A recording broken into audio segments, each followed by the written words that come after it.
welcome back to the Andrew and Ian Show. I'm Andrew Surwick here again with Ian. Hi, Ian. Another wild week of both college and NFL football. But more importantly, man, it's October, and you know what that means. Yeah, it's playoff baseball time.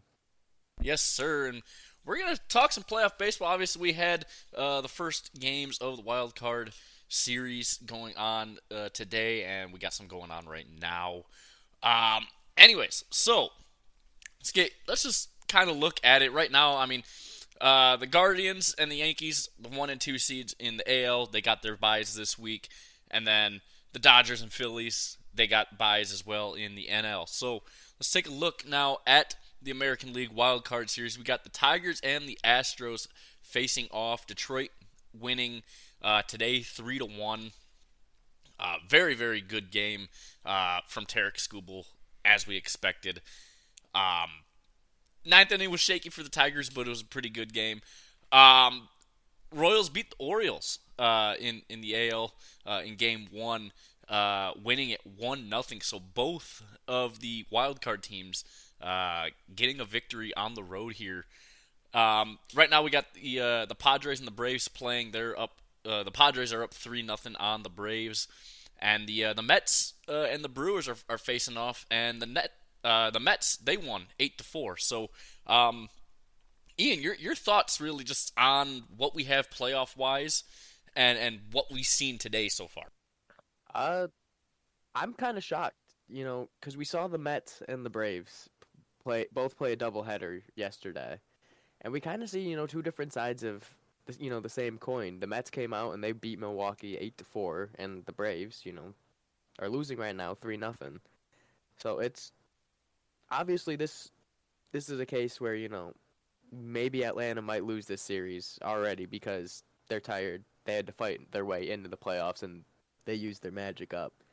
But the Mets right now, they might be like the Tigers. They're riding high. They're going to ride this wave. And right now, they have a 1-0 series lead over there. And that's really good if you're a Mets fan.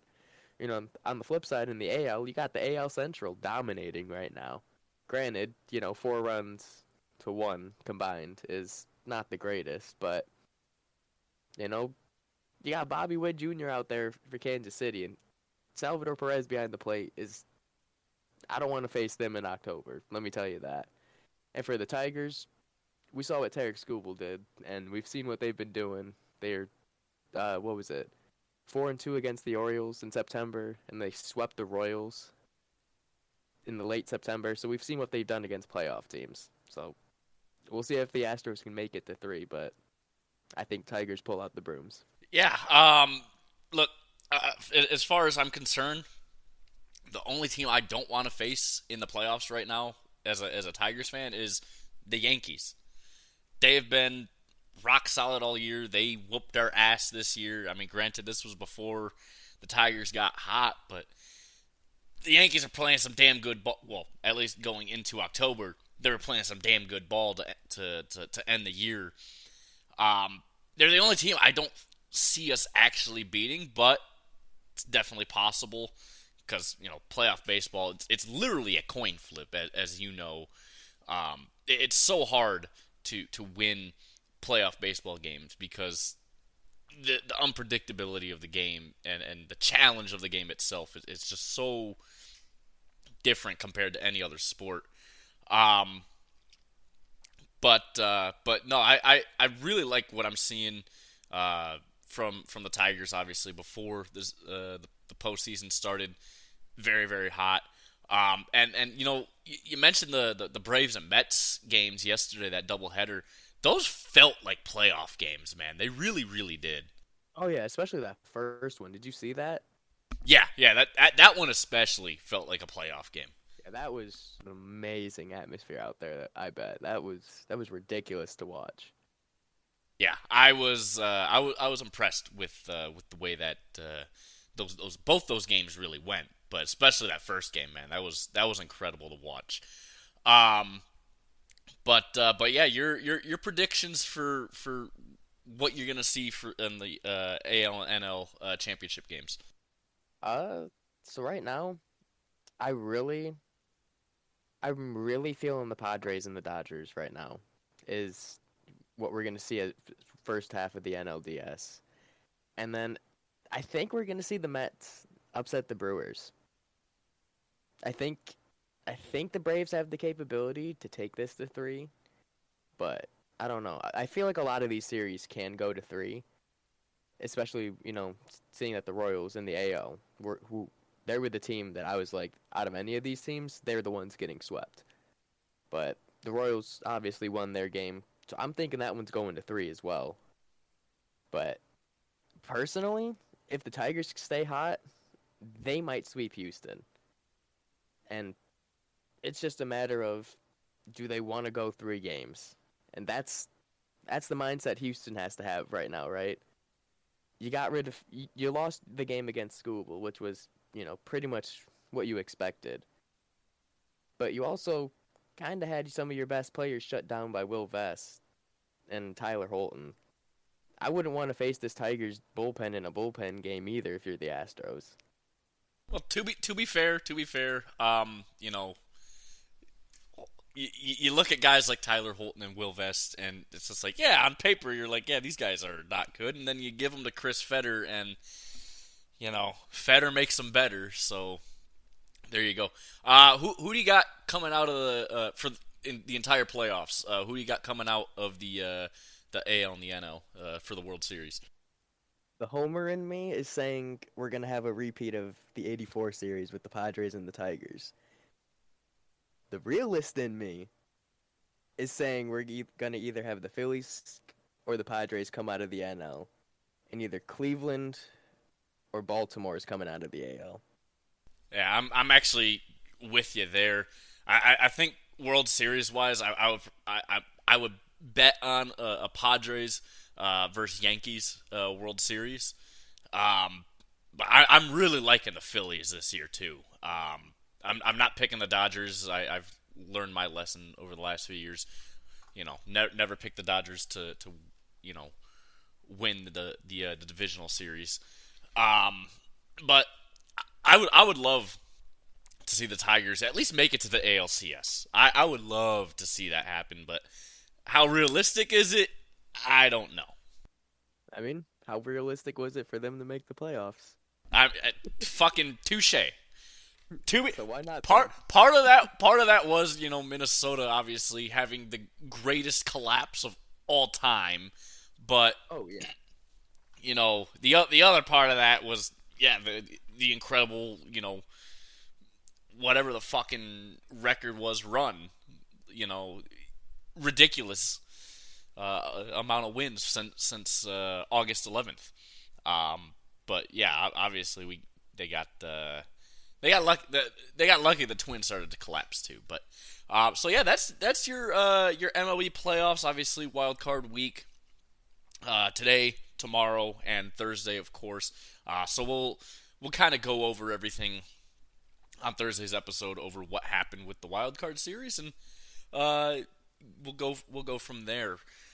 So switching gears now, we're gonna review, obviously, of course, the NFL and the top 25 college teams for this weekend. So let's get right into the NFL, starting with Thursday Night Football. We had the Giants hosting the Cowboys.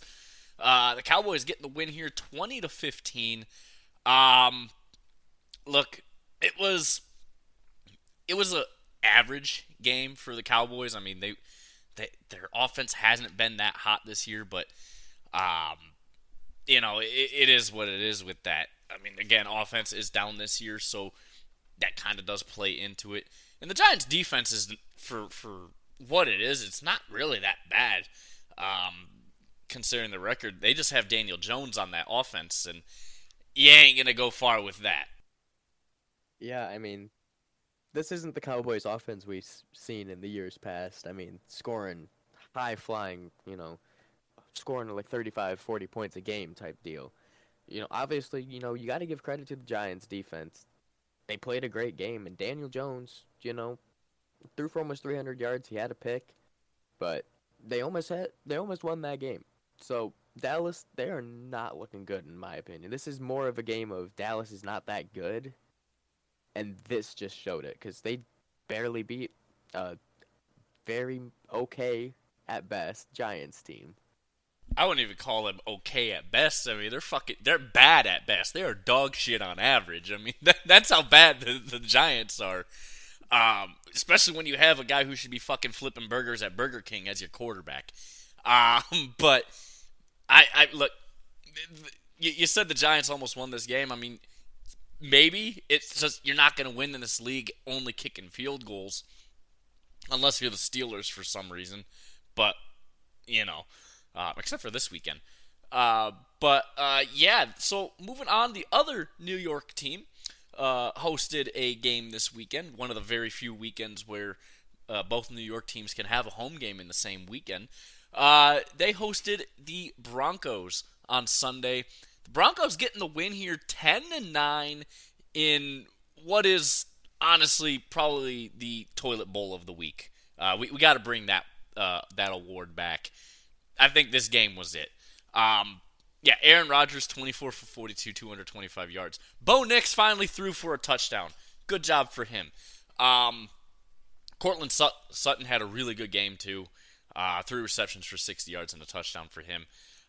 But yeah, this was just a battle of mid, and the Broncos won it in the fourth quarter. That is how they won this game. Well, really in the second half, I should say. Yeah, it was just a very weird game. You know, teams just punting, and a couple field goals, and the one touchdown from Bo Nix. Yeah, this was just an embarrassing performance from both offenses. It's not even that Denver's defense is that good. It's just the Jets' offense was not looking good at all. And we know how good the Jets' defense is. So there's your 10 points for Denver explained. Yeah, I mean, I was watching the Pat McAfee show earlier, and Aaron Rodgers was on, and he was saying that, a lot of the game and the loss was because of the weather, and it was really shit. But, at the end of the day, yes, the weather could be bad, but you're an NFL offense. You can't score more than 10 points in shit weather. That's kind of a problem. And the Jets, lost that game.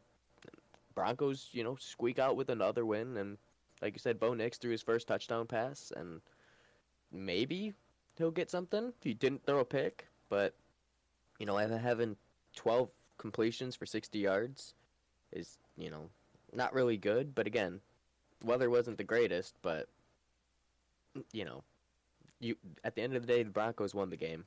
So a win's a win for them. It's not a good look for the Jets, who just embarrassed the Patriots.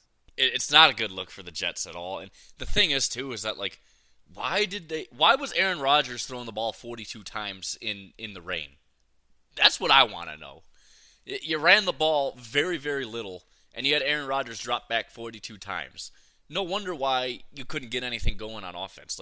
I don't know what Robert Saleh was thinking coaching-wise. I get you come in with a game plan that you're going to go with the passing attack that that you're very good with, but when it's going to rain, you got to change it up, man. You can't be having that. Yeah, Breece Hall had 10 carries that game. Granted, he only had 4 yards on those 10 carries, but only 10 carries. Yeah, it was they ran the ball 18 times. That tells you how much how bad that was in terms of a coaching performance. The Packers hosted the Vikings. The Vikings getting the win on the road here, 31-29. This one was pretty much over in the first half. It was 28-7 going into halftime. No points scored in the third quarter. Green Bay did climb back in the fourth quarter, but it was too little, too late from Jordan Love. And the Vikings just barely squeaked by. Sam Darnold, again, really good week from him. 20 for 28, 3 touchdowns. Jordan Love, though, man, 32 for 54, 4 touchdowns, 3 picks in this game. And ultimately, that is what, cost Green Bay this game. You throw only one of those picks, you score on those drives, you win this game, no problem. But, Green Bay, I disappointed with the performance from Jordan Love, um, but Sam Darnold looks like a competent quarterback. But again, I'd use caution with that because he is just airing it out and letting Justin Jefferson make the grab. He's not really throwing accurate passes. He's just like, Justin's down there somewhere. Yeah, I mean, you said it. This was pretty much a game where Jordan Love lost it on the three interceptions. Because, I mean, Sam Darnold had an interception and a lost fumble. But at the end of the day, they had three turnovers as a team for the Vikings. They had two lost fumbles and a pick. Jordan Love himself had three interceptions. And at the end of the day, Green Bay also had a lost fumble. So they lost the turnover battle and ultimately lost this game by 2 points. And as an NFL team trying to score, you know, and come back from 28-7 at halftime is just it's not going to cut it. And especially when you score 0 points in the third quarter and you have to score more than 20, points in the fourth quarter to win, you're not going to win. It's not a winning recipe, and the Packers lost for it. Yeah. Ultimately, yeah. Jordan Love cost the team the win, and it's a shame because we had high hopes for him coming into this year, but ultimately, he cost his team a lot here in this game. The Falcons hosted the Saints.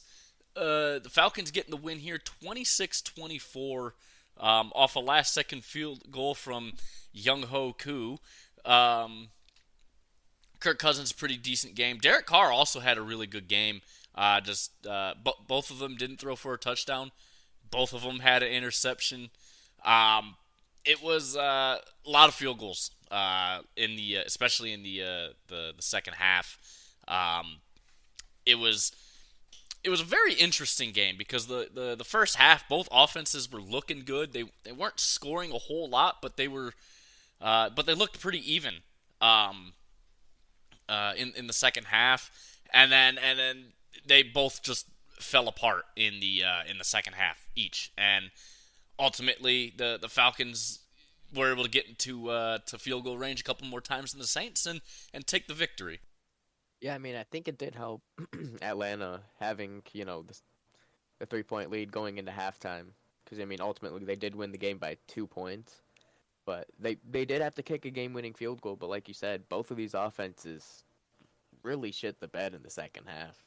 And Atlanta was able to scratch their way for a win against a divisional opponent. And got to give them credit there. And the Saints, who were high-flying at the start of the season, are now falling back down to earth at 2-2. Yeah, it's 2 losses in a row for the Saints.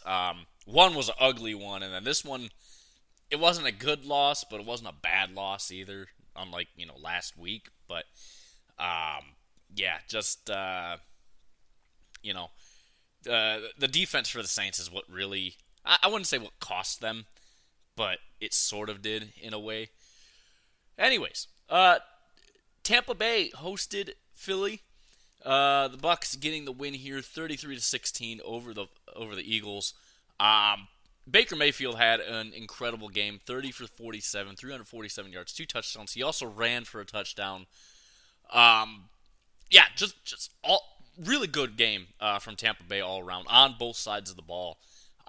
They are serious about winning this division this year, and I mean they reloaded this offseason, and yeah, it's working, whatever they're doing, because the offense is clicking, the defense is clicking, and yeah, they were able to shut down Jalen Hurts and Saquon Barkley in this game and keep them held to only 16 points in this game. Really, really good stuff from Tampa Bay that I'm seeing. Yeah, and I mean, you really got to give them credit because they're beat up all over the place. Like, we saw what Aiden Hutchinson did when Tampa Bay came in to Detroit and beat the Lions, mind you, even though Aiden Hutchinson was wreaking havoc in that backfield. They're a beat-up team. That defensive line is missing Vita Vea up the middle. That's a huge loss. And you're telling me Saquon Barkley is running the ball, to carry the ball 10 times for 84 yards, didn't score, but he had a long of 59 yards. They scored 16 points and Saquon's running the ball for almost 100 yards. You got to credit that defense. Without a lot of their playmakers, they're balling their asses off right now. And like you said, Tampa wants this division. And right now, with the NFC South other teams playing, NFC South or not baseball, football, tearing each other apart, Tampa Bay might cakewalk themselves into a division if they keep playing like this. Yeah, I completely agree. I mean, the way they've been playing, I mean, it doesn't matter via Veda out or not. They're gonna win games, man. That offense is really really good. The Panthers hosted the Bengals, and the Bengals getting their first win of the season, winning 34-24. Quick note: if I told you that the Panthers were gonna get a win this year before the Bengals, would you have believed me? At the start of the season, no, I would not have. Yeah, I wouldn't have believed me either. But it happened already this year. But anyways, the Bengals finally get their first win. Joe Burrow had a pretty good game. So does Andy Dalton had a really, really good game as well. But what really won the game, I think, for Cincinnati was the running attack. Chase Brown had a really, really good game on the ground, accounting for 2 touchdowns on 15 carries and 80 yards. Since he was just pounding the ball, and it wore out that Carolina defense, and it really showed in that second half, especially. I think they just kept, going for it and going for it and going for it, and running and running and running. And it's like Carolina's defense looked really, really tired. But yeah, ultimately, Cincy finally gets into the win column this year. It's a long hill to climb, though. There's still, 1-3 on the year, and it's hard to get into the playoffs when you start the year 0-3 and now 1-3. It's a tall, tall mountain to climb in this league. Yeah, I mean, ultimately, like you said, they did get the win. Joe Burrow did look really good. I mean, you don't want any of your quarterbacks to throw a pick in any game, really. But you are playing professional football. You are playing professional defenses. You are going to throw picks from time to time, so it happens. But again, the Bengals finally get the win. It is against the Panthers, but at the end of the day, in the NFL, a win is a win, and it's not like we're competing for the top 25 spot, like ranking and whatnot. You're literally playing for your life and whatnot. So they walk away with the win this week, but they got to keep it going. Yeah. Look, it's not impossible for them to get out of or to make the playoffs, but it's such a hard road to come back from. It really, really is, starting 0-3 on the year. So it's a good win, but they got a lot of work to do still. They really, really do. The Texans hosted the Jaguars. Texans winning this one 24-20. Not the typical performance that you see from this Houston team against inferior opponents. C.J. Stroud had a pretty good game, 27 for 40, 345 yards, 2 touchdowns. Nico Collins obviously leads the league in receiving right now, and it's no surprise when you have a guy like C.J. Stroud throwing you the ball, and you receiving it 12 times for 151 yards and a touchdown. I mean, that's a lot of targets from C.J. Stroud right there. I mean, 12 receptions or 12 completions from C.J. Stroud were to Nico Collins. That's a lot of target share. I bet you Stephon Diggs is not happy about that. But anyways, Trevor Lawrence at the average Trevor Lawrence game. I think we need to stop using the term generational talent around him, because he hasn't lived up to any of the expectations we had. Yeah, I mean, I think you said it best. This was not a typical Houston game against the inferior opponent. It was a divisional game, but Jacksonville before this game is 0-3, and Trevor Lawrence has not been playing well. And I mean, this game, he threw for 2 touchdowns, only 169 yards. Nice. 18 completions, 18 of 33. So he's throwing a lot of incompletions. And that's not good. But again, Jacksonville only lost this game by 4 points, and that's more of a testament to maybe Houston isn't having as great of a season as we expected. But at the end of the day, I think Houston's going to figure it out, and they're 3-1 right now. So if they have the time to figure it out in Jacksonville right now, oh boy, the Panthers have won a game. You're 0-4. What's going on? Yeah, the Texans almost lost this game too. By the way, I mean they scored a touchdown with 18 seconds left in the game to win it, and really it's more of just a collapse of Jacksonville's defense there on that final drive than anything. Obviously the offense couldn't stay on the field in the fourth quarter for the love of them, and it made that defense tired, and they just kind of collapsed because of that. And I mean, it is what it is there, but this was a game really that Houston should have lost. But again, when your opponent's offense can't fucking do anything because Trevor Lawrence is your quarterback, that kind of helps wear down their defense a little bit and helps you score in the final few seconds. The Colts hosted the Steelers. The Colts winning this one 27-24. Joe Flacco had to step in for Anthony Richardson. Shocker, Anthony Richardson gets hurt again. Imagine how shocked I was when I saw him go down and out of the game. The kid's glass, man. He's really made of glass. But Joe Flacco did a good job when he got in. 16 for 26, 168 yards, 2 touchdowns. Really, really good job from him. Justin Fields actually had a really good game. 22 for 34, 312 yards, and a touchdown. He also ran for 2 touchdowns in this game. The Colts, I mean, they get lucky to win this game. Jonathan Taylor had a pretty good game considering how good Pittsburgh's run defense has been all year long, allowing so few yards. 21 carries, 88 yards, and a touchdown for him. And the Colts had a really good game. They did get lucky, later in the game. A couple lucky breaks I should say earlier in the game. Couple lucky breaks, especially in like the first quarter, that kind of helped them out and keeping Pittsburgh out of the end zone or at least from field goal range.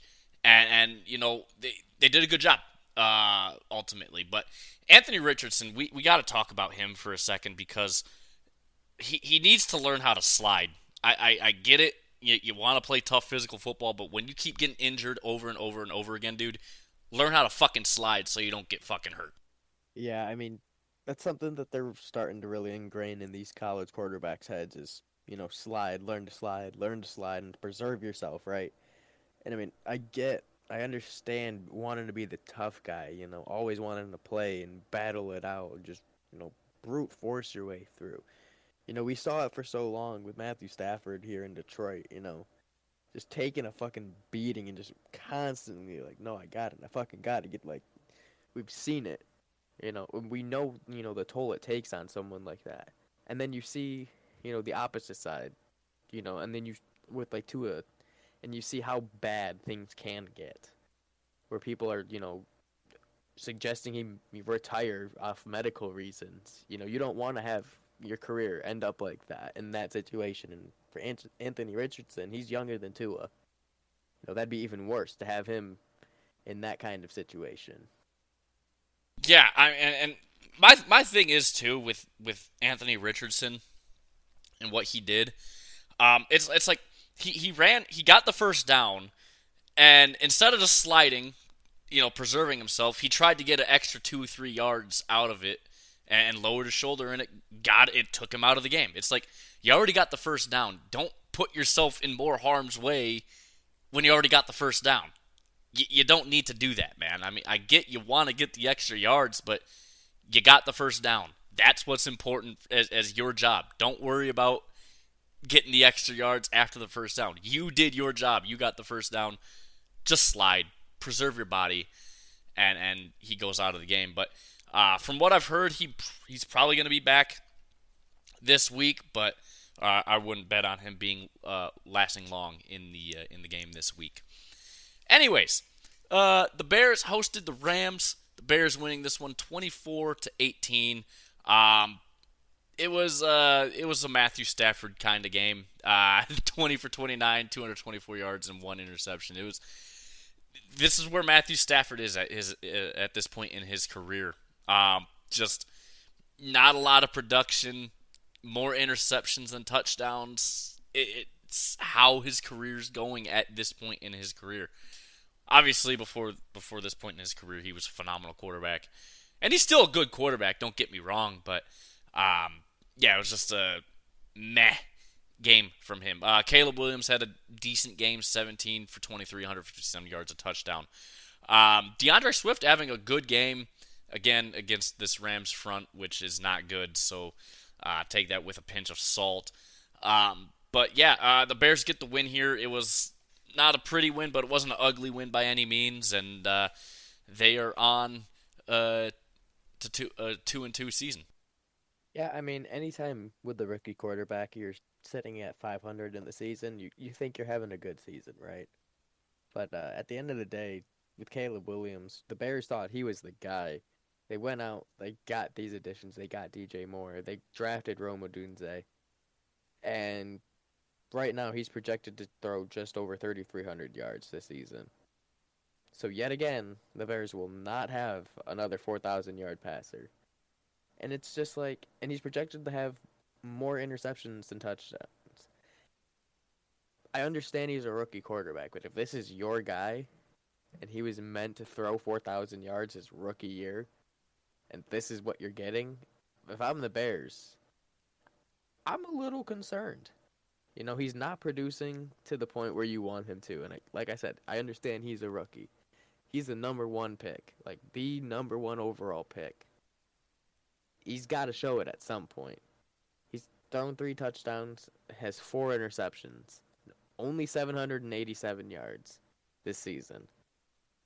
That offense with those wide receivers there's more than that in them.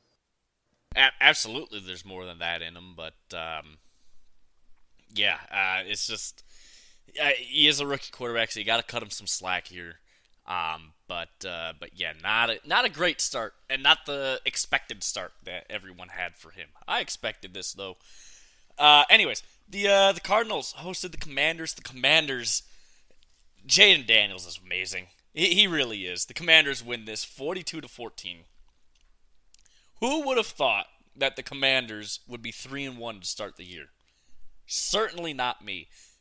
Especially given that offensive line is awful. They have no defensive front. Their secondary is in average on paper. I don't even know, man. But yeah, Washington. What a game. 26 for 30, 233 yards, and a touchdown, and a pick for Jaden Daniels. Brian Robinson Jr. Had a really good game on the ground. 21 carries, 101 yards, and a touchdown.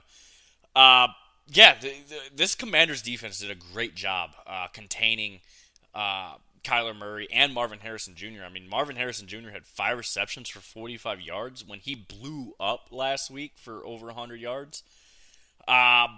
It was a really, really good game from Washington on both sides, and they have one of the most productive offenses in the league right now.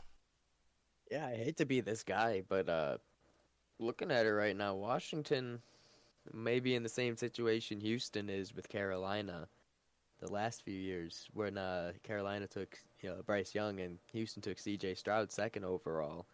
Washington might be in that same situation with the Bears, them taking Caleb Williams number 1 overall, and Washington sitting here with looking like right now the best rookie quarterback in the class. I mean, his team's sitting at 3-1, and they just blew out a team that everyone thought was going to be at least more competitive this year, because Kyler Murray is not focusing on video games anymore. He's focused on the game.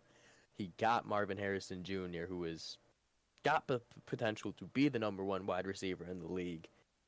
And Washington played almost the perfect game. I mean, Jaden Daniels, only 4 incompletions. He threw a pick, but like this dude has like an 86, 87% completion percentage through 4 games as a rookie. He's doing phenomenal things out here right now, and gotta give him credit. Yeah, he's had an incredible rookie year, and again, who would have thought the Commanders would be 3-1 going into Week 5? I don't think anyone would have said that they would be. They'd be maybe 2-2, 2-2 at the very best, but 3-1, especially against a Cardinals team that we were expecting to be good this year. Yeah. The Niners hosted the Patriots. Niners winning this one 30-13. It was a pretty good game from San Francisco, all things considered. Obviously, you're without Christian McCaffrey, who has tendonitis in both of his Achilles. That's not a good injury, and he's going to be out for quite some time. Given that Brock Purdy had a pretty average game, I mean he is Brock Purdy, so he's not a good quarterback. He's average. He's not bad, but he ain't good either. That said, Jordan Mason again, really good game on the ground from him. 24 carries, 123 yards, and a touchdown. You can't ask for much better from your backup running back. Yeah, and I mean, again, here we are talking about Jordan Mason, in the absence of Christian McCaffrey, and like you said, tendonitis in both Achilles is not a good thing to hear for Niners fans. But you're seeing Jordan Mason come in and fill those roles, and he's filling in admirably. He's still getting some of the receptions that McCaffrey would have. He coming down with the ball twice this game for 37 yards with along of 24 yards. He's only targeted 3 times, so catching the ball 66% of the time is not bad as a running back, especially a backup. Filling the roles of someone like Christian McCaffrey. Now, granted, New England isn't a good team, and Brock Purdy did get Debo back. But, again, Jordan Mason, I gotta really give him his flowers right now. He's the reason this team is really being competitive right now. Granted, the Niners aren't in the spot they want to be at 2-2, but Seattle just lost, so they're within striking distance, and it's a little early to be talking about that. But it's never too early. It's never too early to be talking about that in this league. It's never too early to be talking about that. They play 17 games, and we're through 4 now. Yeah, exactly. It was, yeah. I mean, the Niners aren't where they want to be, but they're within striking distance, and that's all that matters for them right now. Anyways, the Raiders hosted the Browns. The Raiders winning this one 20-16. I say it all the time, and I'll say it again. Deshaun Watson is ass. Maybe focus more on playing football instead of grabbing ass, and he won't be ass at football. I don't know. Anyways, so the Browns took a pretty early lead, 10-0 at the end of the first, and then it was pretty much all Raiders up until the fourth quarter.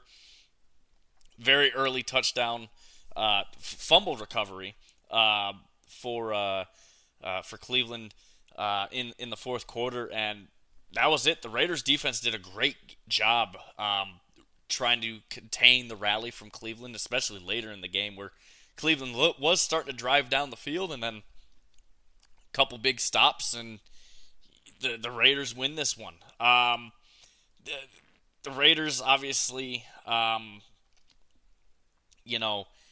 very good offensively in this game at all from really anyone, but they pull off a improbable victory, and the Browns fall 1-3.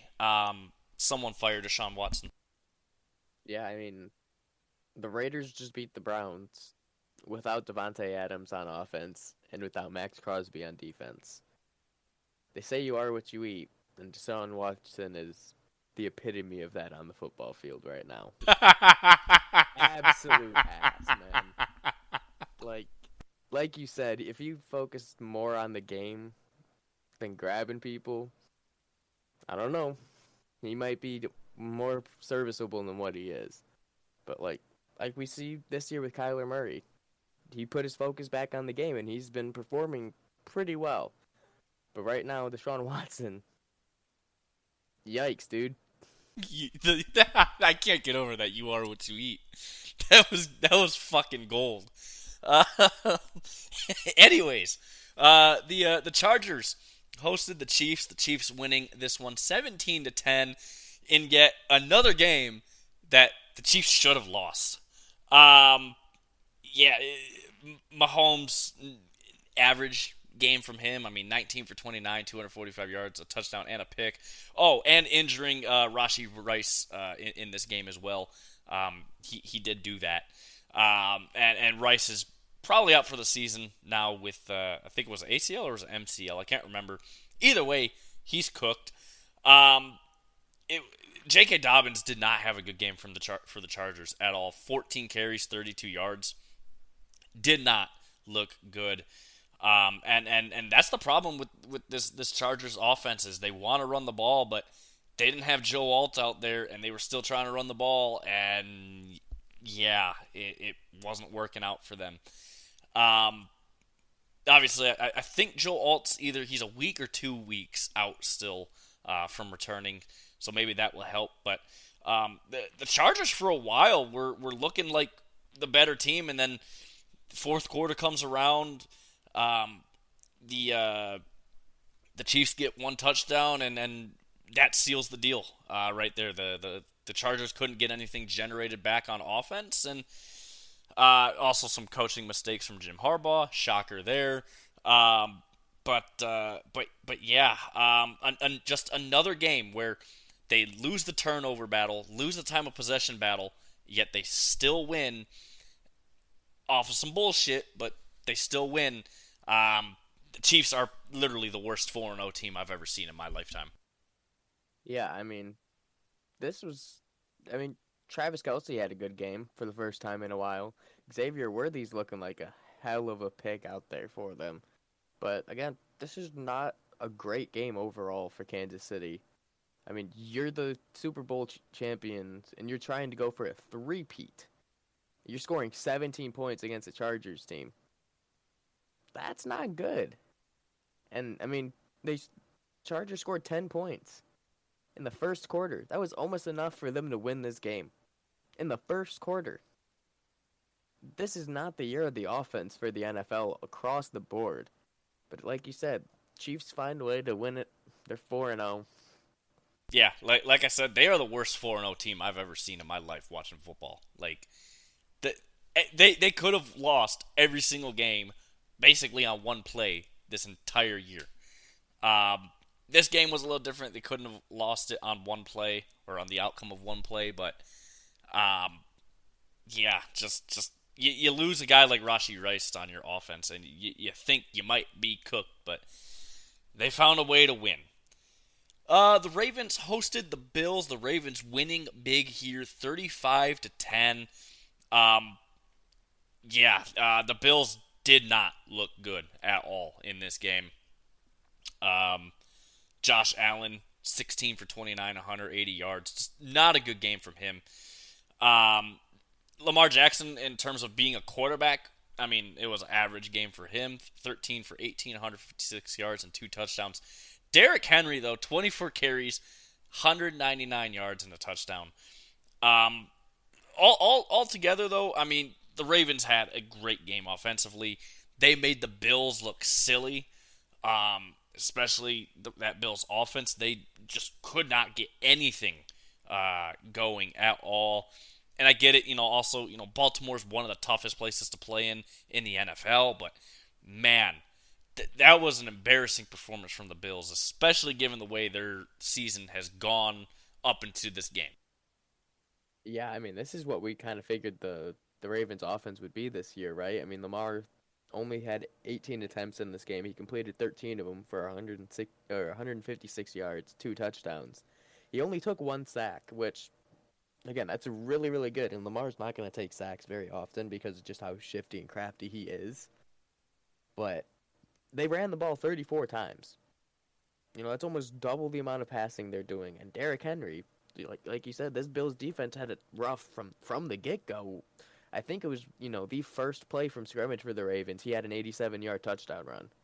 Like it was rough from the start for Buffalo, and they literally never recovered. It was over in the first half. It was 21-3 at halftime, and just final score shows everything. It was over.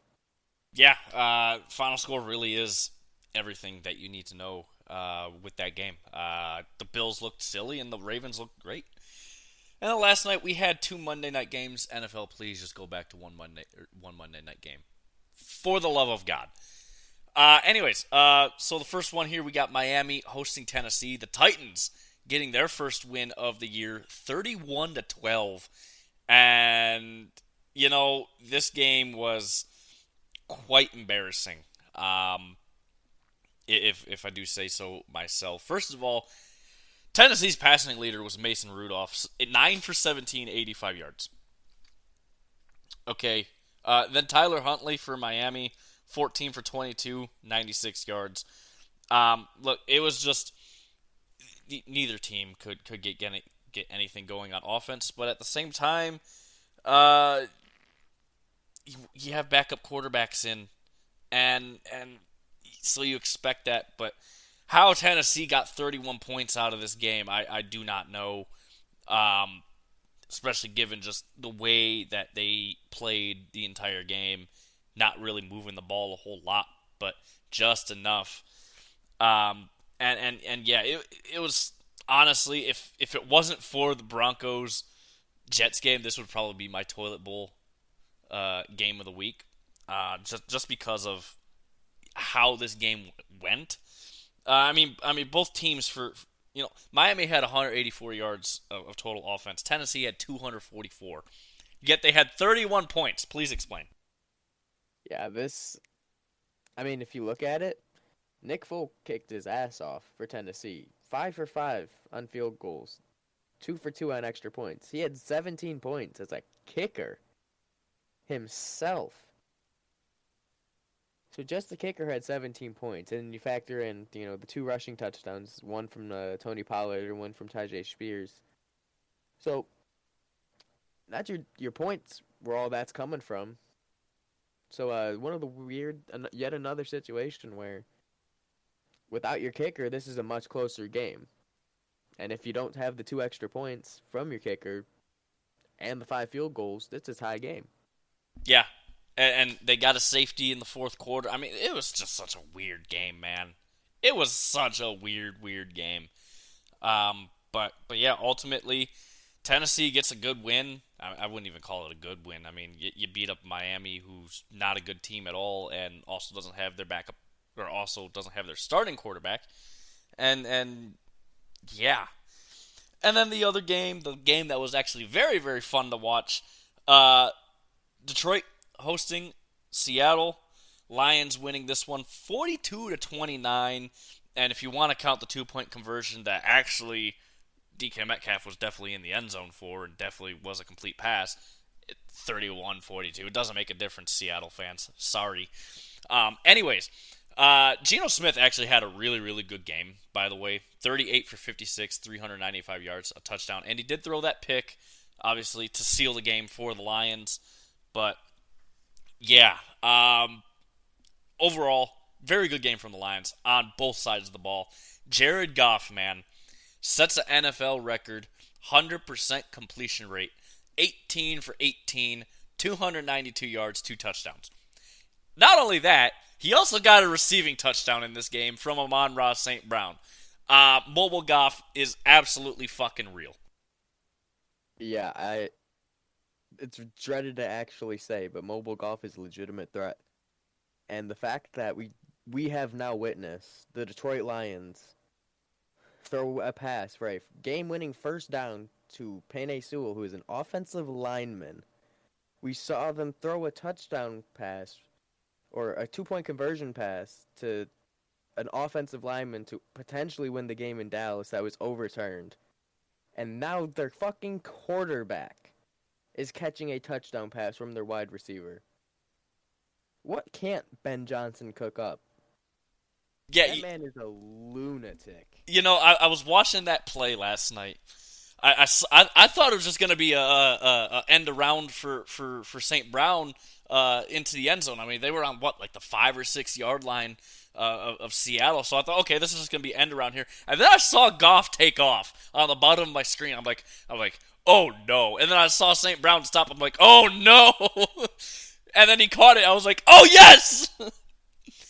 I mobile Goff is real, and it's a threat. I mean, we've seen him rush for lots of first downs this year, and now he receives a touchdown from his number one receiver.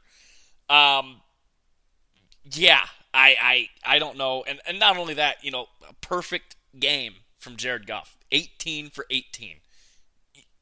I mean, how do you not have a perfect passer rating out of that? Yeah, I don't know, but it's really good for the Lions. Heading into the bye week for the first time in 6 years, or seven now rather, they've solved their Seahawks woes. I mean, they're It's still there's still 2-10 this century against the Seahawks, but they finally snapped the losing streak, so that's what's important. Yeah, and I mean, like you said, Jared Goff, man, throwing 2 touchdowns, catching another. I mean, all we need to have him do is start running for touchdowns, and this man's gonna be Vanilla Vic. Vanilla thick. That's beautiful. Yeah. He almost had if he would have rushed for a touchdown, like when we were down on like the 1 yard line, I think it was a Gibbs touchdown. If he would have just rushed for that instead, he would have had a touchdown from passing, receiving, and rushing. Like that's a pretty damn good game there. Also, David Montgomery had a really good game. So did Jahmyr Gibbs with his 2 touchdowns. Montgomery had a touchdown, and he had some big plays as well. Best running back duo in the league for sure. Turning over now to college football. We had pretty great weekend of college football. Starting with Friday night, a game that Virginia Tech should have won, but didn't because Miami pays the bills in the ACC right now. Miami hosted Virginia Tech, winning 38-34. Look, Virginia Tech got absolutely robbed. They were up in this game going into the fourth quarter, and they should have won this game. It was a Hail Mary pass, but it was caught by Virginia Tech. I forget who the receiver was. But then, the ball was punched out by someone who was out of bounds, but the ACC ref said it's okay, so it's not a catch, so Miami ended up winning the game. It was ruled a touchdown on the field, and then yeah, it was ridiculous. Miami looked a little fraudulent in this game, if I must say. But Cam Ward had himself a really good game. He got lucky a lot in this game, but he also did turn the ball over twice. And that's never something you want to see.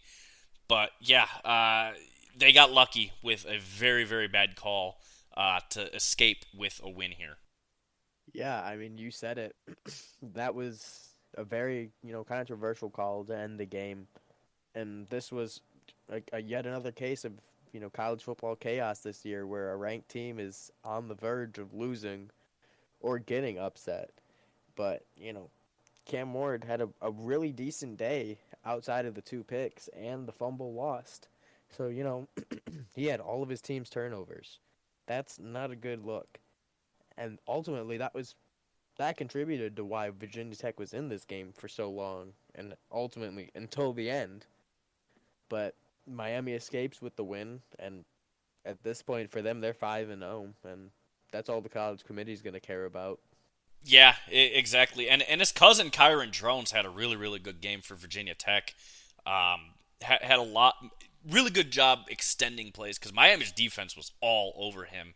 But yeah, Battle of the Cousins goes to Cam Ward though in that one. Number 12, Michigan hosted Minnesota. Michigan narrowly escaping with the win here, 27-24 in a huge fourth quarter comeback from Minnesota. Uh, the defense fell apart for Michigan, and obviously the offense for Michigan has been awful, awful this year, and it's still showing. But yeah, Michigan gets the win here. It's not a good look, but somehow they moved up in the rankings this week. Yeah, I mean, this was very uncharacteristic for Michigan. They gave up 21 points in the fourth quarter. That defense is really good at keeping people locked down. But I mean, they scored 21 points in the first half. They were up 21-3. So ultimately, their two field goals in the second half was enough to win them this game. And somehow, some way, Michigan is finding a way to win games with under 100 yards passing. And at the end of the day, like I said about Miami, although Michigan's 4-1, that's all the committee cares about at the end of the day is wins and losses.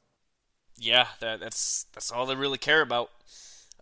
Number 6, Ole Miss hosted Kentucky. Kentucky getting the upset win here, 20-17. Look, Jackson Dart actually had a pretty good game, 18 for 27, 261 yards. I think, looking back now at that Georgia game where Georgia just barely beat Kentucky, I think maybe we're just underrating Kentucky this year. And Kentucky's actually fairly fucking good this year, especially defensively, keeping that Georgia offense at bay all day, and now keeping this Ole Miss offense, which is one of the best offenses in the entire country, to just 17 points. Yeah, I think we might have been sleeping on Kentucky, especially on the defensive side of the ball this year. Yeah, you said it best. We might have been sleeping on Kentucky, but granted, they do have a loss to South Carolina, and it's a very ugly loss to South Carolina. It's 31-6. And that's not a good loss you want to have. But right now, follow that up with a very good loss against Georgia, barely losing that one by one.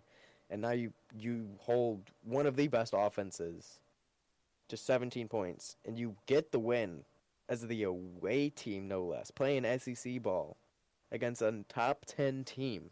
That's a hell of a win for Kentucky. And bottom line, we might have been underrating them this whole time. Yeah, I think we definitely were underrating them, at least on the defensive side of the ball. Offense, still, whatever, but defensively, yeah. Number 23, Kansas State hosted number 20, Oklahoma State. Oklahoma State, tough loss for them. Tough loss. 42-20 final score. Kansas State with the win. And I say it's a tough loss because really, I mean, both quarterbacks did not play good games here. But yeah, it's just one of those games where Oklahoma State was kind of keeping pace with Kansas State. At least through the first half. It was 21-13 at halftime, and then after that, Oklahoma State just could not get anything going on offense. And yeah, Kansas State just kept pulling away. Really good game from Kansas State. Oklahoma State falls to 3-2 now on the year. And like I said in the preview episode last Thursday, this game might be a ticket to the Big 12 championship game this year between these two teams, and huge win here for Kansas State. Yeah, you said it. I mean, big rebound after just being embarrassed by BYU. Just absolute dominant win against a ranked conference opponent. Like, great win for Kansas State, and no better way to rebound after that terrible loss other than that. Yeah, great game. Great recovery from Kansas State, especially after, being embarrassed by BYU. Speaking of BYU, they went on the road to Baylor and they get the win here, 34-28. It was a good win from BYU. They led pretty much, they did lead the entire game, but Baylor started to mount a comeback in that second half. Defensively, Baylor started looking really, really good, but they just fell short, and so BYU gets the win here. It wasn't the prettiest win, given their second half performance, but if you look at the first half, BYU was absolutely flying out there on both sides of the ball. They went into half 31-14, and yeah, again, Baylor's defense was all over BYU in that second half, and BYU just lucky enough to escape with the win. Yeah, I mean, you scored 31 points in the first half, and Baylor put up a touchdown per quarter. So they won that game with the amount of points that they had in the first half. And yeah, it's hell of a performance what they're doing right now in BYU. You're 5-0 right now. You're leading the Big 12. Yeah, given Utah's performance, and we'll get to that here shortly, but yeah, it's not what you expected this year at all with BYU being on top of the fucking Big 12 right now. Anyways, number 13 USC hosted Wisconsin. USC winning this one 38-21. Miller Moss, after a tough week against Michigan last week, bounced back this week 30 for 45, 308 yards, 3 touchdowns, and a pick. Obviously, Wisconsin still without their starting quarterback, but Locke had a decent game for a backup quarterback, 13 for 26, 180 yards, a touchdown, and a pick. But yeah, ultimately USC gets a really nice win here. It is Wisconsin. They aren't that good of a team this year, but and they're also without their starting quarterback. But a win's a win, and ultimately, USC keeps their playoff hopes alive with that win. Yeah, I mean, I had some hope for Wisconsin, coming out of the half. They were up 21-10. But Miller Moss and USC balled out that second half, scoring, 14 points each quarter to close out the game, and the defense pitching a shutout the rest of the way in the second half. That's, that's a hell of a performance. And if you want to be this team, USC, you're playing Big Ten ball now. And, you lost your first game against Michigan, and that was a ranked Big Ten team. And now you play an unranked Wisconsin Big Ten team, and you won this game because, you were able to make these adjustments. You gave up 21 points in the first half. You pitched a shutout in the second half. That's how you win games. That's how you win college football games. Not, doing the boat race of, what we're used to in the Pac-12 after dark games. We're seeing 56, 55 games. Yeah, USC actually played Big Ten football for once in their life this week. It was impressive, and good for them. Welcome to the Big Ten. Congrats on their first Big Ten win. Yeah. They made halftime adjustments. That's how you win in the Big Ten. You don't just boat race people like you do in the Pac-12. Number 16, Notre Dame hosted number 15, Louisville. Notre Dame winning this one 31-24. And this was a game where, again, Notre Dame should have lost this game. They really should have. Because they went into the half up 24-14. And Louisville starts coming back. And, yeah, I mean, the second half for Notre Dame's offense, they looked... I mean, I don't even know what happened. It's like they went away from everything that was working in the first half and started doing something completely different. And the offense couldn't fucking do anything. Shocker. When you go away from what's working, you start not scoring points anymore. It's amazing how that works. But yeah, Louisville was really out of this game up until late in the fourth quarter. And they had a chance to win it. They ultimately couldn't. It was a good game from Louisville, but Notre Dame, man, they gotta figure this coaching shit out, because that was their problem against Northern Illinois and why they lost that game. Embarrassingly, they went away from everything that was working for them, and lost that game, and they almost lose to Louisville doing the same thing. Yeah, I mean, at this point with Notre Dame, it's a de facto ACC game, right? They play so many ACC teams. They're, you know, practically an ACC team. They might as well just sign. But they win this game by 7 points. It's a ranked win for Notre Dame at the end of the day. They're 4-1. So the committee at the end of the day might be able to overlook that Northern Illinois loss if Northern Illinois wins the MAC. But at the end of the day, I'm still not really impressed with Notre Dame at all. Like, it's a close game, and if you want to be a playoff team, you got to start winning games more comfortably against these ranked teams. And if you want to go far in the playoffs, you got to be able to compete and win these games. But if you they won at the end of the day, and like I said, the committee only cares about wins and losses. Absolutely. Auburn hosted number 21 Oklahoma. Oklahoma getting a come from behind victory to win this one 27-21. Look, it was 21-10 early in the fourth quarter for Auburn, and the defense just absolutely collapsed. It was not even a good game from Oklahoma offensively.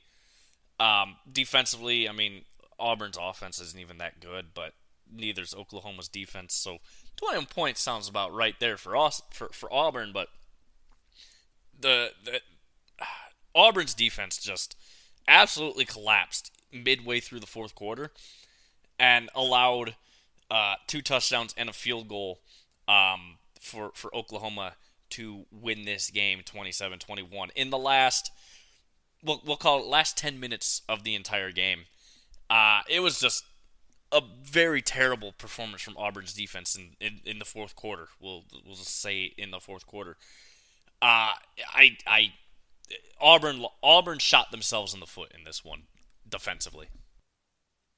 Yeah, I wouldn't say they shot themselves in the foot defensively. I mean, late in the game, Peyton Thorne, the Michigan State reject, threw a pick six. So that was what ultimately sealed the game. You know, because they were up 21-16 at that point, and it was 22-21 at that point after that pick six, and that was the game. Oklahoma won this game 27-21, and the pick six at that point is not going to be a good look for Auburn. You know, Oklahoma won an SEC game. You know, is it in grand fashion? No. They got the win at the end of the day. Yeah, I mean, it's a win. It's an ugly win. And yeah, Peyton Thorne is fucking. He's so bad. How is he? I thought that man graduated. To be honest with you, I didn't even realize he's still playing. But terrible performance really from Auburn in that fourth quarter. Anyways, number 24 Texas A&M hosted Arkansas. Texas A&M winning this one narrowly, 21-17. It's another ugly win for Texas A&M against not a bad opponent, but not a good one either. I don't see how this team was ranked, and still don't. But whatever. But yeah, no, Texas A&M. They just got lucky in this game. That's ultimately what it is. They won the turnover battle. And still Arkansas put up, almost 100 more yards on them. But yeah, Arkansas is really what they shot themselves in the foot in this game. 3 different turnovers, and you could have won this game, but ultimately, you walk away with a loss. It's just. Texas A&M is embarrassing, man. Yeah, I mean, I guess it just continues the running theme this year for Arkansas. You know, they beat unranked teams, and they lose. So far, they lose close games to ranked teams. We'll see how that goes, this coming week against Tennessee. But like you said, Texas A&M is not filling me with confidence right now as a team, especially seeing as their loss is to Notre Dame at home. We'll see how they end up at the end of the season. Yeah, they're not an inspiring team at all. Number 1, Texas hosted Mississippi State. Texas winning this one 35-13. Arch Manning started the game. Quinn Ewers still out. 26 for 31, 325 yards, 2 touchdowns. Really, really good game from Arch Manning. The future's bright for Texas if this is your future quarterback going forward once Quinn Ewers graduates. And Quinn Ewers is a really good quarterback too. So Texas is a little spoiled here when it comes to quarterback talent right now. But overall, good game from Texas. You would like to see them run up the score on Mississippi State here. But 35-13, not a bad win at all. Yeah, I mean, it's about as good as you can ask from Arch Manning in replacement of Quinn Ewers, right? I mean, everyone knew what kind of leader Quinn Ewers could be for this Texas team, and he got them to, 4-0 before this. But like you said, they're a little spoiled for quarterbacks right now. If this is what their quarterback of the future, Arch Manning put on a hell of a performance, and he's keeping the Manning name alive and well. Yeah, that is for sure. Clemson hosted Stanford. It's so weird saying that this was a conference game and not an out-of-conference game for Clemson, but it's a conference game for Clemson. But Clemson wins this one 40-14. I think after shitting the bed against Georgia, this team kind of woke the fuck up, and they have been looking really, really strong ever since. Klubnik, 4 touchdown passes on 15 completions. Really, really good job from him in this game. Yeah, you said it. That loss to Georgia may have been a wake-up call for this Clemson team, and they might find themselves in contention for the ACC at the end of the year, and they might be vying for a playoff spot. Absolutely. Houston hosted number 18 Iowa State. Iowa State pitching a shutout here, 20-0. It was not a great game from Iowa State offensively, but it wasn't a bad game. It was just kind of meh. Houston actually did a pretty good job defensively against Iowa State, holding them to just 20 points. But yeah, we know how bad Houston is offensively. There's really nothing to talk about in this game outside of that. Yeah, I mean, anytime Iowa State pitches a shutout and scores 20 points, it's kind of scary. Iowa State's 4-0, competing for the Big 12 right now because of, the performance of other teams. Who knows what, college football chaos is alive and well, folks. Absolutely. Who would have thought Iowa State and BYU would be our potential Big 12 matchup this year? Not me. It's not on my bingo card, that's for damn sure. That's for sure. This game of the week for sure. Maybe game of the year already, and it's only week 5. Number 4 Bama hosting number 2 Georgia. Bama getting the win 41-34. It was a game where I thought Bama had this wrapped up. It was 30-7 Bama going into the half, and then Georgia comes out in that second half swinging hard. They almost come back, but Bama able to hold them off. But Carson Beck, 3 interceptions. I believe all of those were in the first half, if I'm not mistaken, and that's why Bama was up so much so early. But second half, really, really good game from Georgia, but ultimately they just fall short. And in the SEC especially, you go down 30-7 at the half. It is incredibly hard to come back, no matter how good your second half is. They just fall short of by 7 points here. Yeah, I mean, Jalen Milroe by himself had almost 500 yards of offense. He had 374 yards in the air and 117 yards on the ground on 16 carries. He had 4 touchdowns accounted for, 2 on the ground and 2 through the air. Also threw a pick. But when you're generating almost 500 yards of offense and 4 touchdowns against the number 2 team in the country in a rivalry matchup, that's a in-conference matchup. It's a hell of a performance from Jalen Milroe. And I guess we know the answer to the question we asked while we were doing schedule reviews. Kalen DeBoer can hang in the SEC. Bama's.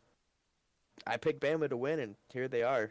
I didn't have much faith, but I guess it was enough. This was one of the few games in the previews last week on Thursday where we disagreed on who we thought would win, and yeah, you ended up being right with your pick, and seeing that just makes me really sad knowing that Kalen DeBoer wanted to go to Michigan before any other school, but it is what it is. Hurt. Oh, it hurts so fucking bad. Michigan State hosted number 3 Ohio State. Ohio State winning this one 38-7. And honestly, I gotta say, this game was a lot closer than the score suggests. Michigan State actually played a pretty good game in the first half, at least. I mean, they were down 24-7 going into half, but they were in this game in the first quarter. There was chances for OSU to score, and they only scored 3 points in that first quarter. It was the problem is with Michigan State. It wasn't even Aiden Childs this week. It was just that Michigan State couldn't run the ball. Lynch Adams had 9 carries for 35 yards. I mean, that's not typical of him that we've seen through the first 4 games for Michigan State. But look, the future's bright for Sparty. I can tell you that right now. The game was closer than that score looks, but OSU gets a win on the road. Yeah, I mean, if you're the Buckeyes at this point, all you got to do is keep that undefeated record until you play Penn State and Michigan. If you go, 1-1 against them, you're still making the playoffs, and you might make the Big Ten championship too. But we'll see. Again, Ohio State beats up on yet another inferior team. This time it's a conference opponent, but it is an inferior Michigan State team. Yeah, and look, Michigan State, I love making fun of them because they are little brother to my team. But the future's bright for Michigan State. Don't get me wrong.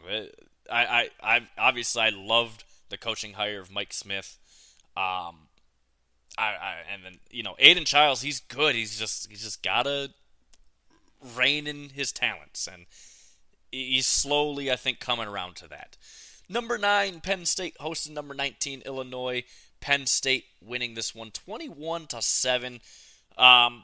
It was just a typical Big Ten game. Lots of running, decent amount of passing, especially from Illinois' side. I mean, they had 25 attempts passing, and then Drew Aller 21 attempts. But this was just classic Big Ten football. Penn State winning this one 21-7. Penn State, man, they are looking really, really good to start the year. Yeah, I mean, Penn State is they gave Illinois their first loss of the year, and I mean, like you said, classic Big Ten football. I mean, all of Penn State's touchdowns came on the ground, and that's just what the Big Ten's been known for so long, is just they will ground and pound you for all of your worth, and if you're not going to win the battle in the trenches in the Big Ten, you're not going to survive. And Penn State put that on display. I mean, the quarterback threw 15 completions for 135 yards, no touchdowns, no picks. You ran the ball 44 times, twice the amount of times you even attempted passes. They attempted 21 passes that game. They won that game on the ground and in the trenches. Yeah, it's classic Big Ten football. Like I said, a lot of running the ball from both teams, but especially Penn State. Number 14, LSU hosted South Alabama. LSU winning 42-10. I got nothing to really talk about because it's South Alabama. They're meh. And LSU, I mean, good win against an inferior opponent. That's Group of 5. I mean, I don't know what else to say. Yeah, I mean, they're 4-1 at the end of the day, so that's what they can tout about. But it's the same thing with how I feel against Ohio State. They got to play an actual opponent, and when they did, which was USC, they lost. So I would like to see more from LSU when they actually get into the meat of their schedule. Yeah, I mean, obviously it's a good win, good stat padding game, and that's that. Number 25, Boise State hosted Washington State, 2 future Pac-12 teams going at it. Boise State with the win, 45-24. Um, yeah, Boise State still has the best running back in the country. 26 carries, 259 yards, 4 touchdowns. Boise State does a damn good job at playing some Big Ten football. I ain't gonna lie. Yeah, Boise State's out there playing straight bully ball. I mean, you're having your running back run the ball 26 times, and he's running for almost 10 yards a carry and 4 touchdowns on top of that. That's just a hell of a performance that he's putting on out there. And that's not the first time he's had multiple touchdowns in a game. But like I think it was the first game he had 6 touchdowns. Yeah, week 1 he had 6 touchdowns in week 1. He has 6 he has 13 rushing touchdowns this year. To put that in perspective, through 4 games. That he's 45 yards on the ground he's averaging 3 touchdowns a game so far. on 10 yards per attempt. Absolute dominance from this guy. Best running back in the country by far. I honestly I would not be shocked if he enters the portal and goes to a Power 5 school next year, but maybe he'll stick with Boise State. Especially now that they're going to the Pac-12, which is basically a rebranded Mountain West. But yeah, number 10, Utah hosted Arizona. Arizona getting the win, 23-10. No Cam Rising, no can play football for Utah. And look, they struggled to win last week, and now they lose to Arizona, who I still think Arizona is a really good team, by the way. I just don't think they're as good as I thought they would be this year, but they're still a good team. But yeah, just a brutal loss for Utah. Just couldn't get anything going offensively. And Isaac Wilson, 20 for 40, 280 yards, a touchdown, and a pick. I mean, yeah, you lose the turnover battle. Your defense was playing a good game. You just could not get anything going on offense, and that's ultimately what killed Utah in this game. Arizona's defense did a good job, yes, but Utah's offense especially just really struggled, and it was very surprising, but not too surprising considering they don't have Cam Rising still. Yeah, I mean, you said it. They had 69 nice total plays Nice. for Utah. I mean, 40 passing attempts and 29 carries. Isaac Wilson with 20 completions, 2 picks, and 1 touchdown. They had 280 yards through the air and 84 total on the ground. That's not a great game offensively, and obviously Arizona wanted this conference win, and Utah without Cam Rising just cannot find. I mean, they did find ways to win games, but now they found a way to lose it, and it was a 13-point loss against a now unranked Arizona. But Utah has a Big 12 loss on their record now. Yeah, and then lastly, some Big Ten football. I hate saying that this is a Big Ten matchup, but it is. UCLA hosting number 8 Oregon. Oregon winning 34-13. I genuinely hate just saying that that's Big Ten football, because it's not. But it is now technically. But yeah, Dylan Gabriel, really, really good game from him. 31 for 41, 278 yards, 3 touchdowns. He did throw a pick. UCLA continues to prove that they should have just stayed in the Pac-12. They really should have. This is embarrassing. 1-3 now on the year for UCLA, and it ain't looking good. Them and Purdue, man, they're like neck and neck for worst teams in the Big Ten. But yeah, overall, a good win from Oregon. Good offensive performance. Good defensive performance, too. But you don't need your defense to play really good against UCLA because their offense is garbage. Yeah, I mean, you said it. UCLA is not a good team. They are 0-2 in Big Ten play with a blowout loss to Indiana and now a major loss to Oregon. I mean, Indiana scored more points than Oregon did. But again, your second Big Ten opponent, and you're averaging 13 points a game against the Big Ten. For UCLA, your next game's at Penn State, and that is not an easy place to play at all. You'd be lucky to score 13 points there. It's not a good start for UCLA in the Big Ten, and I would not be shocked to see them go back to the Pac-12. But again, Oregon, you won, big win. You're 4-0. You're 1-0 in the Big Ten. I'm with you. I hate saying that, but we'll see how they keep playing in the Big Ten. Yeah, 1-0 in the Big Ten against another former Pac-12 team. I hate saying that. This Big Ten football. Then they don't play Big Ten style football either. They attack in the air. They don't play bully ball like they do in the Big Ten. But yeah, UCLA is such a meme. But they aren't going to go back to the Pac-12. Not with the TV deal that they have. But yeah.